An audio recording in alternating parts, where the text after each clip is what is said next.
não é a fama. O maior perigo da obra de Deus não é cair e deixar o altar. O maior perigo é estar aqui em cima sem Ele. O maior perigo da obra de Deus.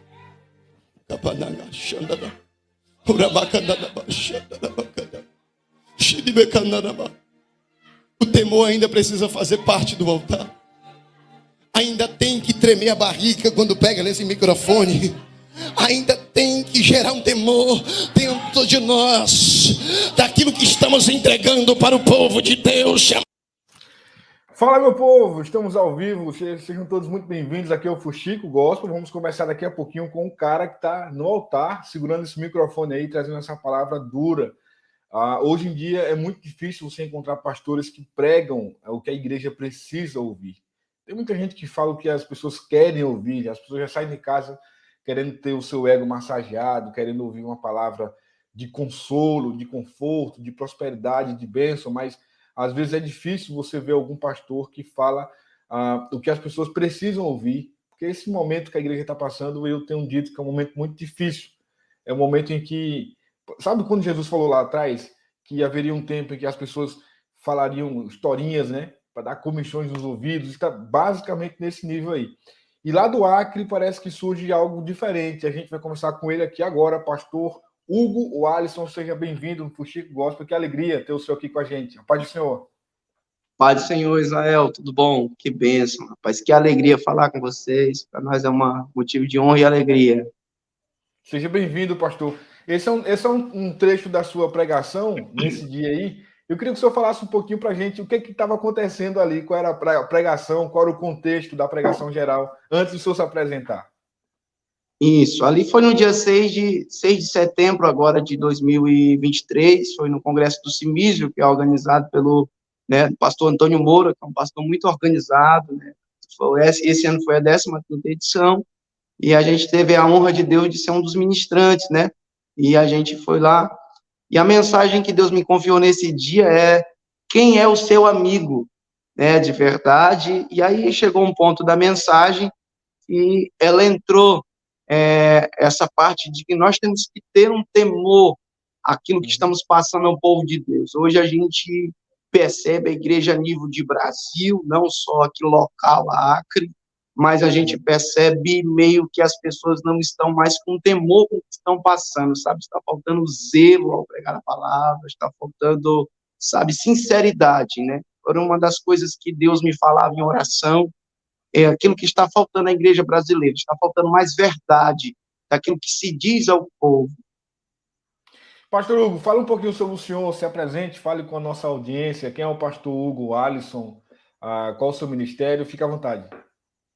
Amém, Israel. Bom, eu sou o pastor de nome Hugo Alisson aqui, né, sou pastor presidente do Ministério Profético Internacional, sou casado com a pastora Josiane, a minha esposa, sou pai de 2 filhos, né, do Pedro Benjamin, de 6 anos, e também do José Bernardo, né, de 4 anos, né, a gente já ministra há alguns anos, há mais de 10 anos aqui, nascemos num ministério denominado O Rei Está Voltando, né, e ali a gente migrou por alguns outros ministérios, como Quadrangular e outros ministérios pentecostais, até Deus nos separar para presidir um ministério.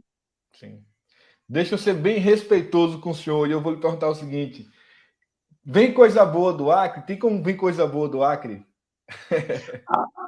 Rapaz, que maravilha, que palavra muito pertinente, né, essa sua, né, eu comparo o Acre a Nazaré, né, pode alguma coisa boa sair de Nazaré? E assim, Israel, o que me indignou, assim, porque quando se ouve do Acre, você só ouve notícias tristes. Aqui, geralmente, nós temos de agosto até abril alagações aqui na cidade, né? Somos uma cidade formada aqui por rios e alaga, geralmente, nesse período, que é um período muito chuvoso, que a gente costuma dizer que aqui no Acre só tem 2 tempos, né? Só tem inverno e verão. Aqui não tem as 4 estações, não. Então, é quase 6 meses chovendo. E quando você ouve, às vezes, nos jornais, é sobre enchente, é sobre guerras de facções, E às vezes também hoje no nosso meio gospel, pentecostal ou evangélico, a gente vê muitos escândalos, e isso tem me indignado, sabe? E isso que fez com que a gente procurasse a ter um zelo e mostrar que no Acre também tem coisa boa, né? Tem coisa boa, então essa palavra aí está sendo compartilhada para isso, para mostrar que também tem coisa boa nesse estado, né? Um estado muito acolhedor, aqui tem um aspecto de interior, né? Aqui você ainda senta, toma um café, você ainda come um pãozinho, aqui chama-se pé de moleque, você come um pezinho de moleque aqui, que é um pedacinho de bolo um pouquinho mais duro, massa. Então, aqui ainda tem esse aspecto ainda, não é à toa que nós somos 2 horas a menos que vocês aí, ó. É verdade, pastor. E como é que o senhor e quem está aí no Acre está enxergando esse mover que está acontecendo no meio da Igreja Nacional como um todo, nessa mudança, essa metamorfose? É claro que muita gente diz que não, que a igreja não tá ruim, que está bom, enfim. Cada um enxerga de uma forma diferente. Mas eu queria a sua avaliação, o que você está enxergando a partir daí? Como é que vocês estão enxergando a igreja brasileira como um todo a partir do Acre? Israel, a nível de Brasil, de nação, nós não estamos bem. Não estamos bem. As lideranças hoje, atualmente, é muito similar à liderança que Samuel participou, a liderança de Eli, né, ali em 1 Samuel. É uma liderança que é cega para algumas coisas, que tem tolerado Ofni e Finéias, né, bagunçarem com a obra de Deus, mas olha que interessante, enquanto Ofni e Finéias, que eram sacerdotes atuantes, estavam teoricamente bagunçando, achando que Deus estava se esquecendo ou não vendo o que estava acontecendo, ao mesmo tempo Deus estava levantando Samuel para ser a diferença. E que diferença? Foi um profeta, um sacerdote e um juiz. E nos tempos em que nós estamos vivendo, Deus está levantando algumas gerações como eu, que ninguém conhece. Eu sou apenas a representação de inúmeros Matias que existem pela nossa nação. Como eu, existem muitos anônimos, pessoas que nunca tiveram nome, pessoas que nunca tiveram em grandes congressos ou cartazes, em que Deus, nesse tempo agora, está levantando, né, para fazer a diferença. O senhor pregou dos militantes esses dias, né? Os militantes é um congresso que está crescendo muito, né?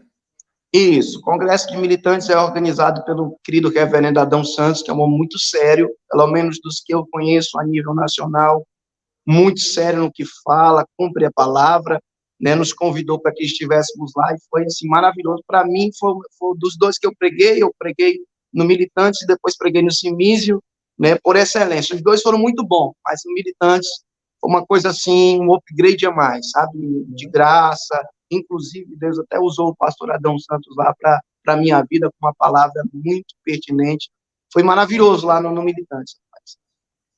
Pastor, o senhor pregou no Militantes, e do Militantes acabou tendo uma situação que foi envolvendo o pastor Eliseu Rodrigues e o pastor Leonardo Salles. O senhor acompanhou essa situação? Como é que o senhor acompanhou? Acompanhei. O que o senhor achou Inclusive, Israel, inclusive no dia que eu preguei, foi o dia que o pastor Eliseu Rodrigues pregou. Eu preguei antes dele, né? Eu pregava um horário alternativo, mais cedo, ele pregava, era o pregador principal da noite, né? Pregou uma mensagem muito boa também. São dois ministros que eu gosto muito, né? Mas, assim, eles têm funções diferentes ministerial e não sabem. Você tem o Leonardo Salles, que é um profeta de ofício, e você tem o Eliseu Rodrigues, que é um mestre. O Eliseu Rodrigues é um mestre, né? É um ensinador da palavra, né? Nos instrui, nos exorta, né? E o Leonardo é um profeta de ofício, né? Aquele que o dom manifesta, o demônio é expelido, é aquela coisa maravilhosa. Se eles se entendessem que eles têm função diferente, mas trabalham para o mesmo reino, o reino de Deus crescia ainda mais. E o que falta para que eles entendam, na sua visão? O que está faltando ali para que haja uma harmonia entre esses dois profetas? Maturidade e dizer não para o próprio ego, sabe? Aquela questão de ter razão. Rapaz, se a gente for querer ter razão em tudo, a gente se perde. Tem hora que a gente tem que exercitar a lei do amor. Uma certa feita, eu estava pregando em um congresso lá em Chapecó, em Santa Catarina, numa igreja chamada Casa do Leão. E quando eu sentei para comer, o vice-pastor da igreja, não vou citar o nome por ética, ele me chegou para mim, para querer me, sabe, me experimentar, para ver se eu sabia alguma coisa da palavra, e ele disse assim, aquela mulher lá pega no ato de adultério, em João 8, era possível Jesus exercer sobre ela a lei, era para cumprir a lei, e aí Deus nos deu graça ali para dar uma resposta para ele, que naquele caso não adiantaria cumprir a lei, porque se Jesus cumprir a lei, teria que matar, apedrejar ela. Jesus teve que cumprir o amor de Deus. O amor de Deus. Então haverá momentos em que eu não tenho que cumprir a lei, mas eu tenho que cumprir o amor de Deus, né? Ali ele exercitou o amor. Né? Ele olhou para ela e disse, quem aqui não tem pecado, seja o primeiro que atire a pedra contra ela. A Bíblia diz que sai do mais velho ao mais novo. Sinal de maturidade, mais velho, sai do mais novo. Quando ele volta para ela, ele disse, mulher, cadê teus acusadores? Não ficou ninguém? Ela disse, ninguém, Senhor. Ele disse, eu também não te condeno. Só que aí ele já dá uma palavra de instrução para ela, vai e não peques mais. Então, haverá momentos em que nós temos que fazer isso como cristão. Então, eu creio que eles dois, né, diante disso, eles precisavam isso. Parar de, às vezes, olhar só para a lei, que é a letra, e exercitar o amor de Deus, que é a essência. Você acha que está faltando amor na igreja brasileira? Totalmente, Israel, totalmente. Em um desses congressos que eu fui, não vou citar o nome, em um dos dois aí que eu fui, teve uma moça que ela veio do, acho que do Maranhão, não lembro agora o nome, e ela veio só com um valor específico, em espécie, que não dava para cobrir os dias que ela ficaria lá. Infelizmente, deixaram a moça dormir no ginásio. E aí nós estávamos no hotel, nós e 4 pessoas, né, eu mais 4 pastores, mandamos chamar ela, porque nós também era de longe, ó, do Acre, né, tinha outros do Pará, outros do Maranhão, de longe também, chamamos ela e cada um cooperou com um pouco e pagamos ali as diárias dela, que ela ficaria no hotel, e Deus até abençoou ela, que ela ficou no melhor hotel da cidade. Olha aí que bênção. E qual a sua avaliação sobre a liderança brasileira, a liderança na igreja evangélica brasileira? Ô, Israel, como liderança, nós também estamos neste período aí, em 2 casos, ao meu ver. Como Eli, cego, sem enxergar o que está acontecendo, as percepções espirituais ninguém percebe mais, e também como ali em Marcos capítulo 5, versículo 22 a 42, que fala da mulher do fluxo de sangue. São 2 analogias. Ali tem a mulher do fluxo de sangue e a filha de Jairo. São 2 gerações na mesma linha do tempo. A filha de Jairo tinha 12 anos e a mulher do fluxo de sangue sofria daquela enfermidade há 12 anos. Então, são gerações que estão na mesma faixa etária de anos. Enquanto uma sofria, a outra estava nascendo. É o que eu costumo de ver agora. Mas olha que interessante. Jesus não curou a mulher do fluxo de sangue, Israel. Ele não curou ela. Foi ela que foi buscar a cura em Jesus. Foi ela que tocou nele. Ela disse assim, ó, ela dizia com ela, se tão somente eu tocar nele, eu ficarei curado. Isso fala de uma geração consciente, a geração atual que instrui a igreja, uma geração consciente, mas é uma geração que está ferida. É uma geração que ela está precisando de cura. Só que, pasme, Israel, a próxima geração só será levantada, que é a filha de Jairo, quando essa tomar consciência que precisa se aproximar mais de Deus. A geração da liderança brasileira atual, ela acha que porque faz a igreja funcionar, porque faz a igreja ficar lotada, ela acha que está tudo certo. Ela não entende que resultado não substitui intimidade. E o que o pastor Hugo Alisson está fazendo para isso mudar? Ótimo. Israel, nós estamos justamente aplicando isso, buscando mais em Deus, né? E esse buscar em Deus, Israel, é o feijão com arroz. Evangelho é feijão com arroz. É feijão com arroz. É oração, jejum, leitura bíblica e vigilância. 4 fundamentos. Se nós aplicarmos isso, nós vamos ter menos queda. Nós vamos ter menos escândalos. Há muitos escândalos hoje no evangelho porque as pessoas não querem praticar o feijão com arroz. Então, nós estamos, aqui nós voltamos a praticar o feijão com arroz. O básico, o básico. O básico. Aí isso haverá sinal de novo. Né? Aqui nos cultos da igreja, porque provavelmente em outros momentos nós vamos conseguir te mandar alguns vídeos e você vai ver os sinais que estão acontecendo aqui, as curas divinas, Deus falando também pelos dons, porque eu também acredito nos dons em operação nos dias que nós estamos. Mas o senhor acha que, o senhor até falou agora há pouco, nessa questão espiritual, o senhor acha que tá deixando de se manifestar esses dons? De cura? Totalmente. Totalmente. Por quê? E o que acontece, por exemplo, e o que está acontecendo, por exemplo, agora, o próprio Leonardo Salles teve nos militantes, e, segundo ele, mais de 100 pessoas se manifestaram lá, onde ele vai e tem esse tipo de... Isso não é legítimo? Não, totalmente legítimo que o Leonardo Salles, porque ele carrega uma presença, tá? Ele tem uma história lá atrás que ele buscou muito a Deus, né? Ele tem um testemunho desde os 14 anos que Deus o usa. Então, isso está acontecendo na vida dele, isso é nítido, isso ninguém pode tirar. Deus está operando através da vida dele, os sinais estão se cumprindo através da vida dele. E agora, o que ele vive hoje na vida íntima, a gente não pode dizer, mas que então, os sinais são verdadeiros, é aquela, contra fatos não há argumentos. Certo. Mas aí, como eu estava falando, quer dizer, então, na sua visão, como é que está essa questão na igreja hoje? As manifestações de O que acontece? A questão ali, por exemplo, do Leonardo, hoje está acontecendo um fato isolado, está através da vida dele, mas se cumpre através de muitos outros Leonardo, não se cumpre. É uma aqui, outra ali. Você percebe a vida do Adão Santos, o reverendo, se cumpre. Porque ele fala, meu irmão, se cumpre a palavra, o sinal é manifestado. Leonardo fala, o sinal se cumpre. Ou seja, são alguns passos de Deus. Mas, antigamente, quando você vai buscar a história da igreja, ali desde a época de William Seymour, né, de lá para cá, da Rua Azusa para cá, você vê que era comum os sinais. E isso hoje está raro. Está raro. A igreja primitiva, os sinais se cumpriam todos os cultos. E hoje mais não. E quem é o culpado disso? O homem. Porque o homem se deixou se levar pela vaidade, pelo pecado, pela prepotência, pela arrogância. Deus não tem culpa nisso. Sim. O que o Senhor vai dizer em 2 Crônicas 7,14? Se o meu povo se humilhar, se o meu povo se arrepender dos seus pecados, eu entrarei e sararei esta terra. Então, o que falta hoje é nós homens, como lideranças, se voltarmos a Deus, se arrependermos, e os sinais irão voltar. É aí que se nasce a questão do avivamento.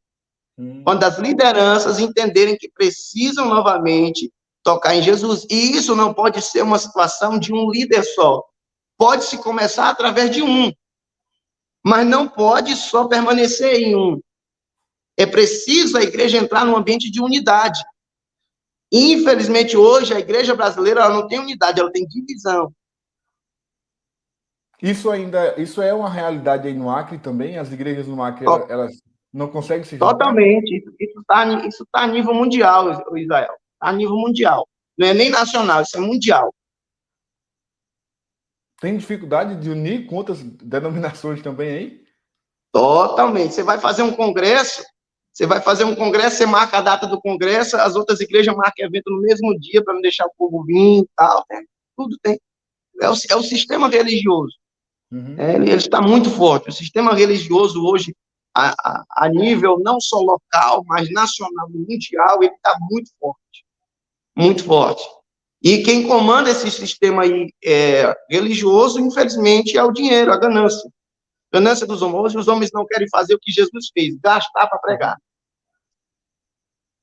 Hoje geralmente é o contrário, né? Você usa a pregação para ganhar dinheiro, né? Então, tá dessa forma hoje. Mas, o que acontece? Apesar disso, Israel, nós não podemos se acomodar. É como eu pregava hoje no nosso culto aqui da igreja. Nós temos que se levantar para ser sal. Samuel não se corrompeu no meio de um ambiente corrupto. Samuel fazia parte de uma liderança corrupta. Eli era conivente com os pecados do seu filho. Porém, Samuel não. Porém, Samuel foi alguém que se guardou, que se preservou, que buscou a Deus, e no tempo oportuno Deus o levantou. É isso que eu creio. É isso que eu creio. Que esses novos Matias, esses desconhecidos, Deus está preservando e levantando neste tempo para ser como um Samuel. Não alguém de nome, mas alguém que vai exercer diferença no meio das lideranças que já existiam. É isso que eu creio, Israel. O senhor ainda acredita que essa geração vai vivenciar um avivamento? Ou isso está uma utopia? Israel, é a mesma coisa que porque está na Bíblia, nós temos que crer. Se a Bíblia dissesse assim, que Jonas engoliu um grande peixe, eu tinha que acreditar, está na Bíblia. Né? Então, a Bíblia fala desse avivamento através desse arrependimento. Mas aos olhos visíveis, aos nossos olhos carnais, que podemos errar, como Samuel errou quando olhou para Eliabe e achou que Eliabe era o rei de Israel. Uhum. Então, aos nossos olhos, está longe. Aos nossos olhos, isso está longe. O que a gente vê aí é uma apostasia, o que a gente vê aí é uma meninice, o que a gente vê aí é falta de temor, é o que a gente vê aos nossos olhos. Mas nós temos que entender que, além dos nossos olhos, tem a vontade de Deus que opera. E pela Bíblia se fala, assim, desse avivamento. Porque está escrito que nos últimos dias derramaria Deus do seu Espírito sobre toda a carne. É bíblico. Tanto o Joel deixou escrito, como Pedro replicou. Então, se está escrito, o meu papel é crer, não é questionar. O senhor entende que o que está lá em Joel é um avivamento? Totalmente. Totalmente, né? O Hernani Santos, que para mim é um avivalista dos nossos tempos, né, ele fala que ali é uma primeira onda, né, de avivamento. Né? O que acontece também em Atos 2 é uma segunda onda. Né? O Hernandes acredita, ele crê que nós vamos viver a maior onda de avivamento já existente, porém será mais curta de toda a história. Né? Então, quem escuta o Hernani Santos é alguém que vale a pena ouvir sobre oração, arrependimento, é alguém que tem um testemunho ilibado. Muito bom. Pastor, como é que foi aí a experiência política nas igrejas do Acre durante o ano passado, né? A gente teve uma polarização muito grande. E esses dias eu fiz uma entrevista com alguém, não sei se foi, acho que foi até com o pastor Eliseu que falei sobre isso, que a gente viu a ideia de direita e esquerda, Lula e Bolsonaro na igreja, e teve aquela polarização. Mas a igreja em si já vive uma polarização muito grande há muito tempo. A ideia de, por exemplo, pré- e pós-tribulacionista, né, os arminianos e por aí vai. A igreja já se divide dentro do próprio campo teológico há muito tempo, né? Mas voltando para essa questão, como é que foi aí no Acre o ano passado e como é que está sendo aí essa experiência política na igreja? Seguiu basicamente aquilo que a gente vê a nível nacional. Né? A minha visão concernente a isso é que a igreja poderia levar isso para um lado mais sério, não apenas para um lado de interesse. Né? Infelizmente, a pastorzada aí, a galera que cuida de igreja, ela gosta de apoiar se tiver um dinheiro por trás, tiver uma ajuda, entendeu? Então, a galera não se importa muito com o partido, se importa com a ajuda. E isso é errado, porque às vezes o cara vai apoiar alguém que apoia o aborto, vai apoiar alguém que apoia o homossexualismo, vai apoiar alguém que apoia a marginalidade.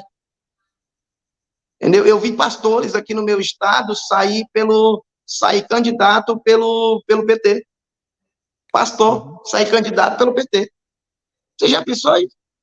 Olha o que o partido leva, carrega. O cara não para pensar, ter pelo menos um senso, né, de consciência, de entender o que o partido, qual é a bandeira que o partido defende. Então, nós, como cristãos, a primeira coisa que vamos fazer quando votar não é olhar para o nome do candidato, é olhar para o partido que ele está, porque acima do candidato está o partido. Sim. Infelizmente, a igreja tem essa ignorância ainda, né? Aí se cumpre lá Oséias 4:6, né? O povo perece por falta de conhecimento. Está chegando uma outra eleição, inclusive, né? Daqui a pouco começa outra campanha eleitoral. As estaduais, né? Acho que é para prefeito e vereador. Perfeito, isso. E qual a sua visão, pastor, por exemplo, da igreja? Eu queria a sua avaliação sobre isso. Como é que o senhor pensa em relação ao relacionamento da igreja com políticos? O senhor coloca no seu altar o político para apresentá-lo aos seus membros? Eu apresento aos meus membros, mas ele não sobe para pregar. Para pregar, ele não sobe. Eu tive aqui na minha igreja, na eleição passada, o vice-governador da nossa cidade, na época era o Welles Rocha, ele esteve conosco, mas nós só pedimos que ele levantasse, o apresentamos, falamos que ele estava no culto, mas não sobe, né? Teve um outro deputado que veio também, ele é cristão há muito tempo, inclusive tem até uma obra social muito boa, ele veio preparadinho com a Bíblia na mão, doido para dar aquela saudação, aquela palavra, mas ele ficou sentadinho ouvindo. Né? Eu concordo, Israel, na questão que a igreja precisa sim se envolver, porque nós somos pessoas de influência, nós influenciamos, sim. Então a igreja não pode ficar em cima do muro, mas precisa se tomar essa decisão de uma forma coesa, de uma forma a analisar todas as questões, né, para não ferir os princípios da Bíblia Sagrada. Uhum. A sua igreja tem quanto tempo, pastor? Nós somos um bebê. Nós nascemos agora dia 7 de janeiro de 2019. Né? Eu sou um rapaz jovem, né? Eu tenho 30 anos. Né? Eu pastoreio desde os 26, né? Há 4 anos nós pastoreamos. Aí fui auxiliar 2 anos, fui obreiro mais um tanto de tempo. Deus tem dado graça para nós aí. Então, a sua igreja já enfrentou a pandemia, né? Atravessou a pandemia. Como é que foi a experiência da pandemia? Totalmente. Incrível, sabe? Nós crescemos na pandemia. Você acredita? Muitas igrejas na nossa cidade fecharam, porque eram locadas. A nossa aqui cresceu, porque a igreja aqui era minha casa. Né? Era minha casa, eu saí da casa para fazer igreja. Né? Hoje é interessante, eu moro alugado e a igreja tem o seu lugar próprio. A minha igreja aqui tem ar-condicionado, tem coisa boa aqui, parece uma igreja americana. Lá na minha casa ainda tem um ventiladorzinho ainda rodando. Então, a gente foi melhorar a casa de Deus, né? Priorizar, tudo são prioridades. Sim. Então, a gente priorizou primeiramente o reino de Deus. E agora o Senhor tem nos dado essa graça, né? Melhorado um pouco a vida, foi aí que conseguimos ir ao Militantes, conseguimos ir ao Simísio, né? E outras coisas mais. E qual a visão da igreja a médio e longo prazo? O que o senhor espera do seu ministério, da sua igreja, por exemplo, daqui a 10 anos? Como é que ela vai estar na sua visão? Israel, a gente tem uma visão meio louca, rapaz. A gente é meio aí, a gente anda por fé. Como 2 Coríntios 5, 7 diz, né? Andamos por fé e não por vista. Eu tenho uma visão de chegar em 40 nações, Israel, né? Com a igreja, para se cumprir a grande comissão, porque eu entendo que Marcos 16 e 15 precisa ser cumprido, ir pelo mundo inteiro e pregar o evangelho. Hoje eu vejo a igreja brasileira não querendo mais ir para o mundo inteiro, mas ela quer colocar todo mundo em um lugar só. Você vê que Jesus, em Lucas 10, ele pega os 70 e divide de 2 em 2, formando 35 lugares de pregação diferentes. Sim. E hoje você vê a igreja querendo pegar os 70 e botar num lugar só, para tirar as selfies da igreja lotada. Verdade.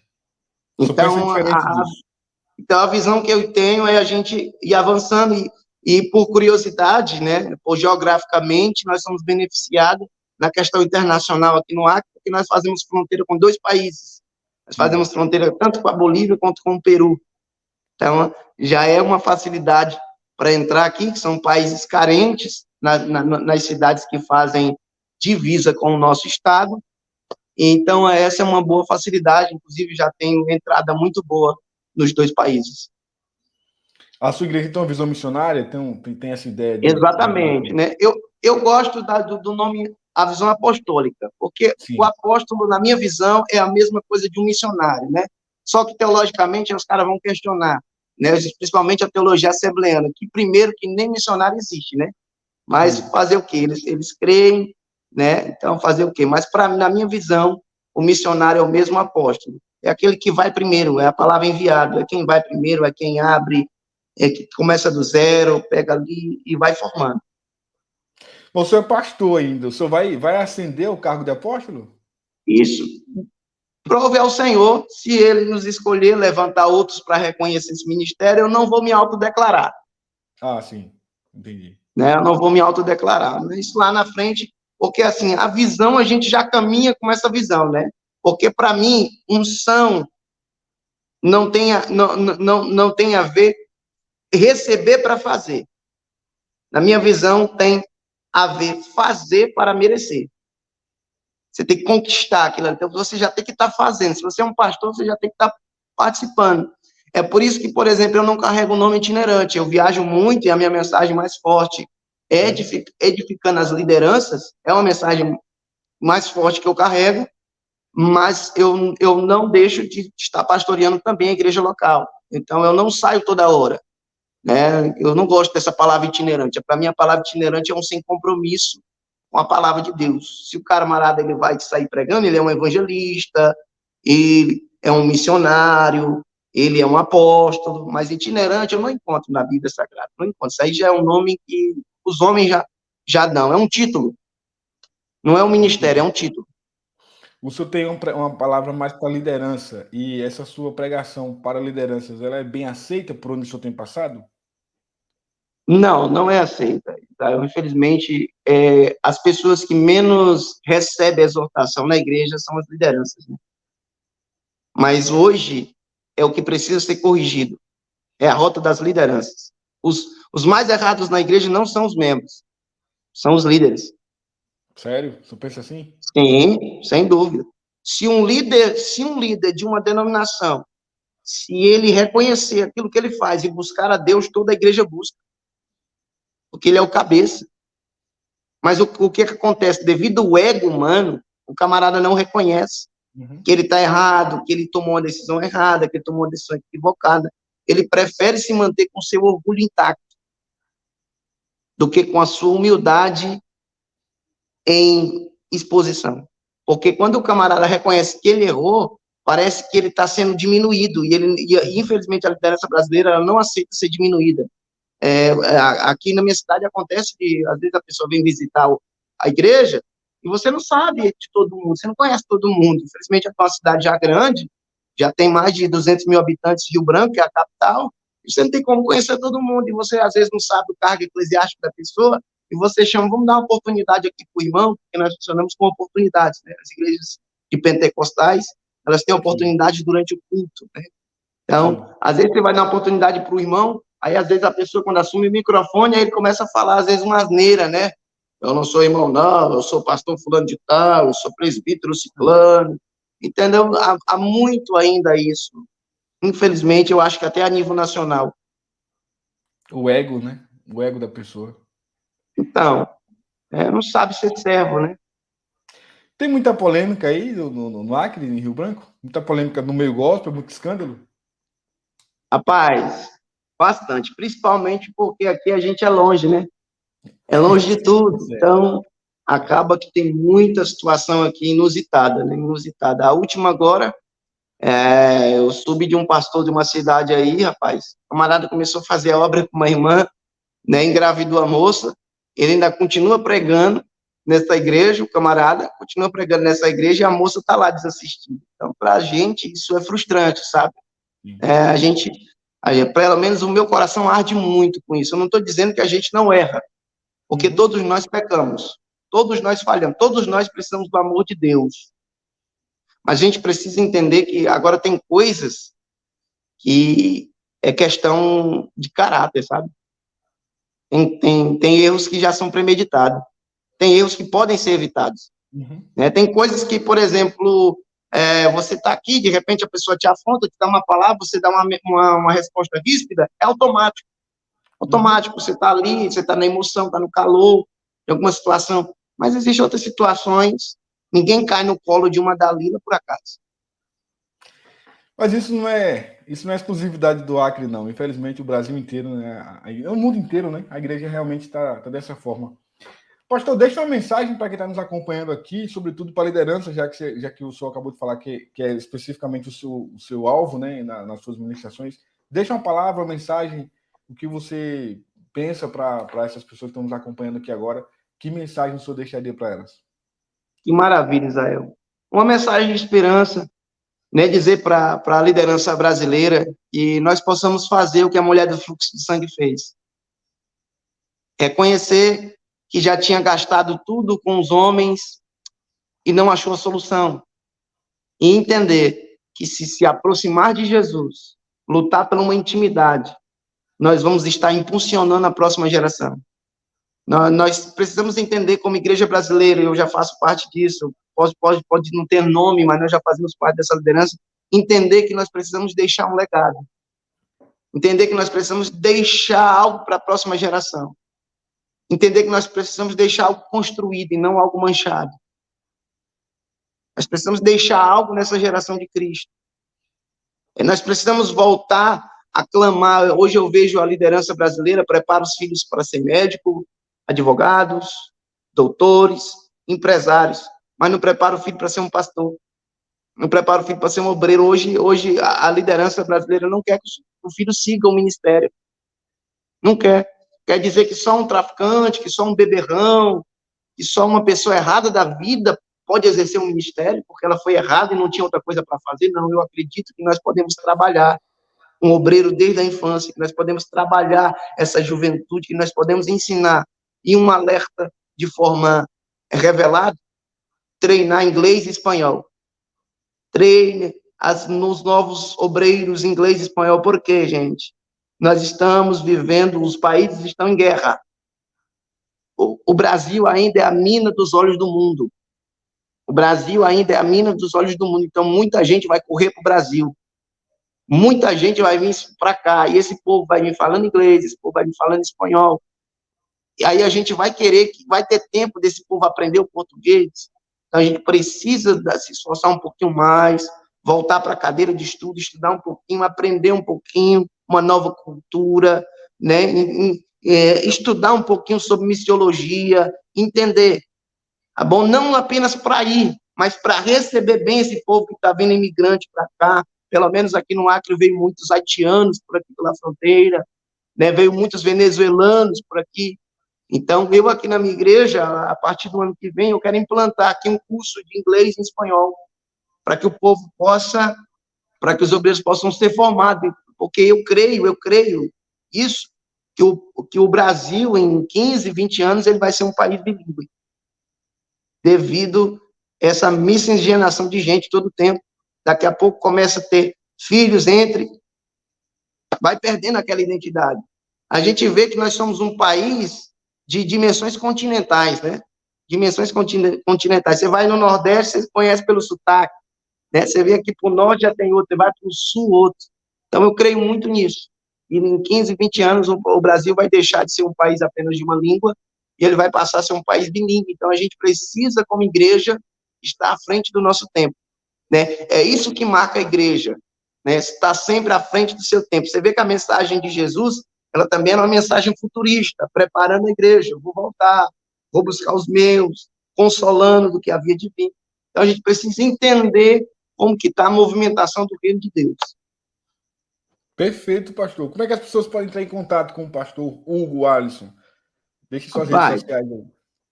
A gente tem um canal no YouTube, né, que é o canal da nossa igreja, que chama-se Profético TV, ou você também pode ir no Instagram, né, que lá está Profeta Hugo Alisson, né, e, inclusive essa questão do profeta, rapaz, às vezes tem uma galera que bate na gente, né, bacana, né, mas eu entendo que realmente o meu primeiro ministério é esse, é de um profeta, né? A gente que não entende, acha que não existe mais, acha que se acabou ali em João Batista, né, há muitos que entendem isso, mas eu creio em Efésios 4:11 como atuantes para os nossos dias, onde Deus escolheu apóstolos, profetas, evangelistas, pastores e mestres, são 5 ministérios, né? Então, meu primeiro ministério é desse, você vê que é uma mensagem forte.